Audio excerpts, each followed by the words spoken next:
SR મુદ્દે supreme કોર્ટમાં આજે મહત્વપૂર્ણ સુનાવણી। પશ્ચિમ બંગાળના મુખ્યપ્રધાન મમતા બેનર્જીની અરજી પર પણ સુનાવણી છે। મમતા બેનર્જી સુનાવણી દરમિયાન કોર્ટમાં હાજર રહી શકે છે અને દલીલ કરે તેવી પણ શક્યતા વર્તાઈ રહી છે। રીટ પિટિશનમાં અરજદાર કોર્ટમાં હાજર રહી પોતાનો પક્ષ રજૂ કરી શકે છે। 3 જજની બેન્ચ 3 અરજીઓ પર સુનાવણી કરશે। એસઆરના નામે 58 લાખ મતદારોના નામ હટાવવાનો આરોપ છે।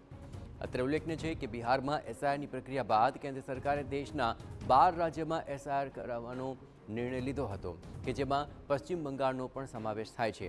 ત્યારથી વિપક્ષ સતત આ મુદ્દાને ઉછાળી રહ્યો છે। મમતા બેનર્જીએ બંગાળમાં જારી કરાયેલી એસઆઈઆર સામે સુપ્રીમમાં અરજી કરી, જેમાં ચૂંટણી પંચ ઉપરાંત પશ્ચિમ બંગાળના મુખ્ય ચૂંટણી અધિકારીને પણ પ્રતિવાદી બનાવાયા છે।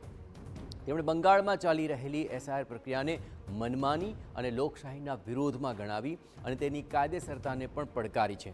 મમતાનો આરોપ છે કે એસઆઈઆરના નામે બંગાળમાંથી આશરે 58 લાખ મતદારોના નામ મતદાર યાદીમાંથી હટાવી દેવામાં આવી રહ્યા છે।